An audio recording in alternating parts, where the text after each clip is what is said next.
Fala pessoal, beleza? Hoje dia 22 de abril, quinta-feira, bora para mais um fechamento de mercado aqui para vocês, começando primeiramente pelo índice, depois passando para o dólar.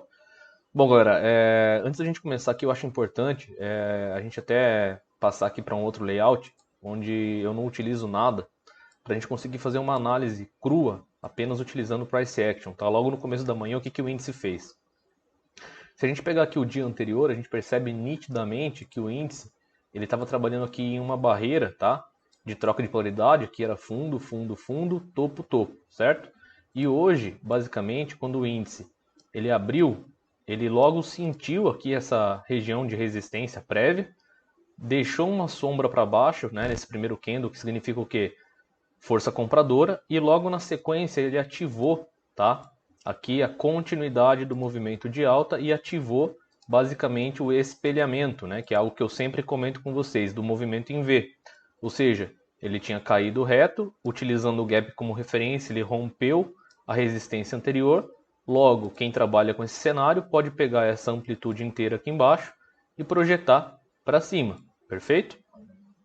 Que é algo que eu sempre venho comentando com vocês. Então, nesse caso, como a gente tinha essa expansão inteira, bastava vocês pegarem aqui essa linha, né?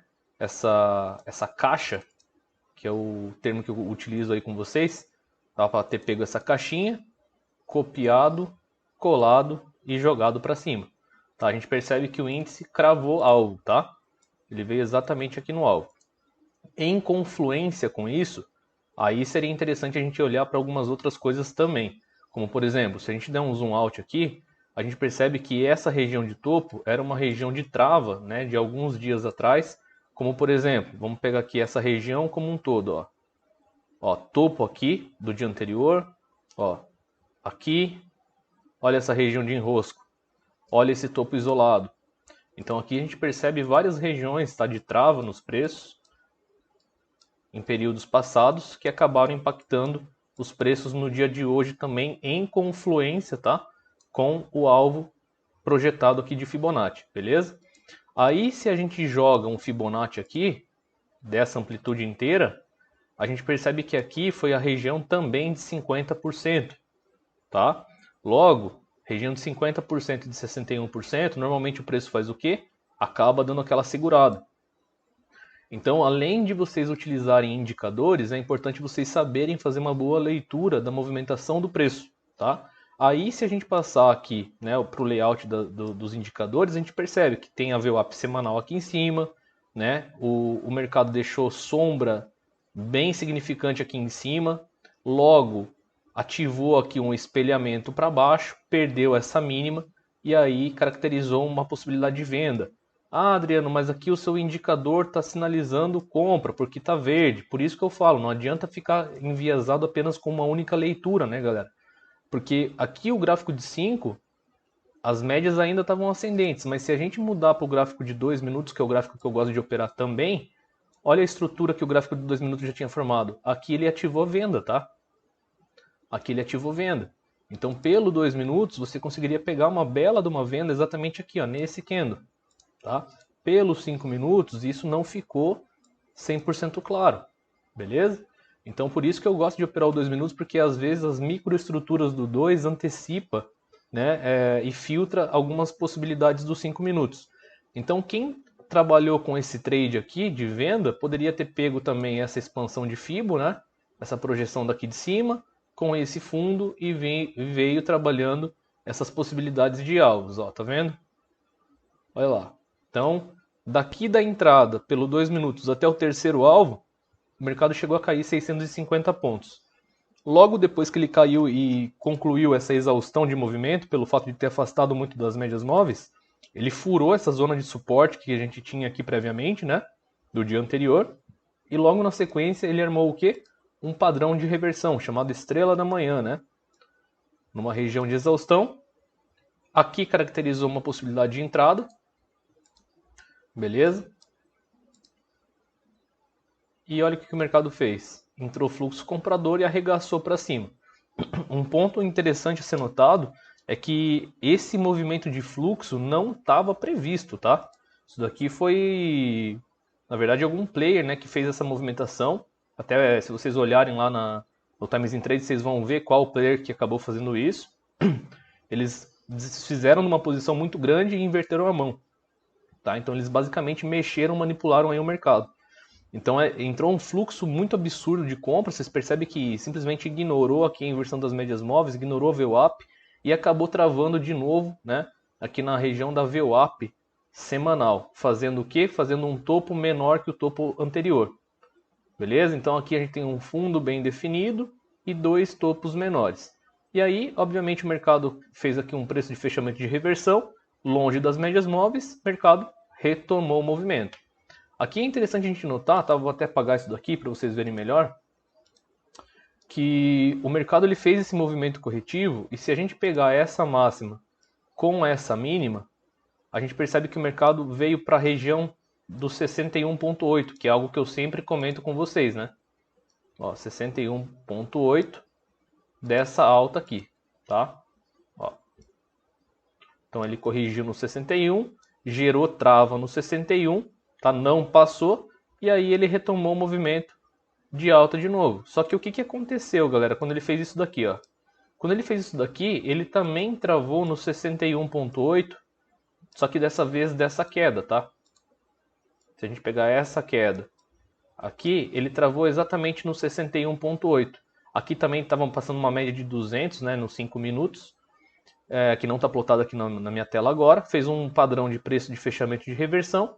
E quando o mercado simplesmente falhou a continuidade do movimento no 61 e virou para baixo, aqui começou a caracterizar venda, tá? E quando ele perdeu esse fundo anterior aqui, dava para vocês terem trabalhado com a projeção de Fibonacci ou com esse espelhamento para baixo, beleza?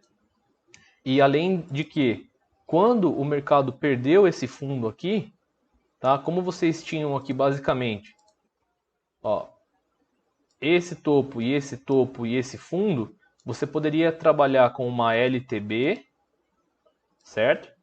E estender essa LTB para baixo para você duplicar o canal, que basicamente é aquilo que eu sempre faço, né? Então, se você pegar essa extensão aqui dessa LTB e esticar para baixo, a partir desse último fundo, perceba onde que o mercado veio, galera.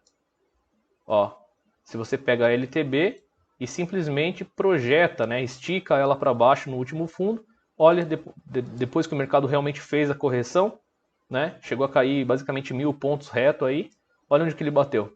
Aí ele bateu na linha de retorno. Ah, Adriano, mas foi só essa confluência que fez o mercado retornar? Na verdade não, né, pessoal? Se vocês trabalharem com um cenário um pouquinho mais macro, como eu sempre comento com vocês, vocês vão perceber que o mercado, na verdade, ativou esse espelhamento, né? Esse espelhamento maior aqui, ó. Que nada mais é do que o movimento em A e o movimento em V, né? Nesse caso foi um movimento em A porque o mercado subiu reto. Deixa eu trocar a cor aqui, ó. O mercado subiu reto, caiu reto, perdeu esse fundo e aí ativou o espelhamento. Então, quando você trabalha nesse cenário, você pode pegar esse topo, né, esse fundo e vir trabalhando essas projeções. Aqui, né, a gente percebe que o mercado tinha travado no dia anterior e como o mercado passou para baixo dessa região, ele ativou o segundo alvo, que é o 100% dessa caixa maior. Então, você pegaria aqui, ó, e simplesmente puxaria para baixo, tá? Olha onde que foi a mínima do mercado hoje aqui, ó, exatamente nessa mesma região.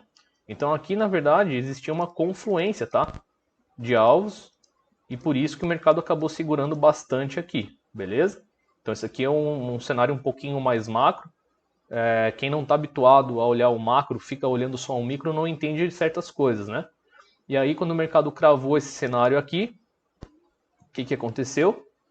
Ele acabou fazendo um movimento de inversão, né? Deixa eu só estender aqui para vocês verem. Ó. Então ele cravou aqui embaixo, tinha a região de alvo de Fibo, entrou fluxo comprador, tentaram empurrar de novo, travou várias vezes aqui embaixo, vocês podem ver uma defesa bem forte. E aqui inclusive, tá? Se a gente pegar um Fibonacci, dessa mínima com essa máxima, a gente percebe que o mercado veio exatamente na região de 50%. Aí o que ele fez dentro dos 50% aqui, dentro das médias móveis, formou aqui o padrão de inside, né? Ancorado na média de 50, com troca de polaridade do fundo anterior. O que aconteceu? O mercado voltou para o pé do movimento. Então hoje foi um dia assim com movimentos bem abruptos, né? Bem fortes. Quem não estava preparado aí provavelmente deve ter sido estopado várias vezes, porque o mercado realmente estava muito volátil, né? Estava perigoso. E ele, de certa forma, acabou, né? Vindo para um movimento direcional de queda, só que no meio do caminho acabou fazendo toda essa palhaçada, né? Então, por isso que é importante vocês realmente terem paciência de esperar bons sinais de entrada para não ficar sendo estopado e quando o mercado realmente andar, você ficar de fora porque você já está machucado e não pode mais operar, tá? Então essa foi minha visão aqui em relação ao índice no dia de hoje. Foi, assim, para mim, particularmente falando, foi o meu melhor dia até hoje. No intraday operando, hoje normalmente eu fiz mais operações no dia de hoje. Normalmente eu faço poucas operações, 2, 3. Hoje eu acabei fazendo 12 operações no índice, tá? O resultado veio como consequência, mas foram operações bem snipers assim, tá? No dólar também, até não peguei o dólar no começo do dia, ele acabou rompendo essa angulação aqui, tá? Então ele ativou basicamente essa caixinha aqui para baixo. Dava para vocês também terem trabalhado nessa extensão aqui, né? Deixa eu tirar aqui o indicador, tá? Aqui já ativaria uma possibilidade de venda logo nesse primeiro candle. Então quem trabalhou com caixinha aí projetada, era só vir trabalhando nesse cenário, né? Aqui seria o primeiro alvo. Aqui seria o terceiro alvo. Tá? Na verdade, primeiro alvo, segundo alvo. Aí aqui ele acabou entrando numa zona de consolidação, né? Por conta dessa região de fundo, né? Aqui, a gente percebe que o mercado ficou bem enroscado. Deixa eu jogar aqui de novo na regra de coloração. Basicamente, se a gente até tirar aqui esse cenário,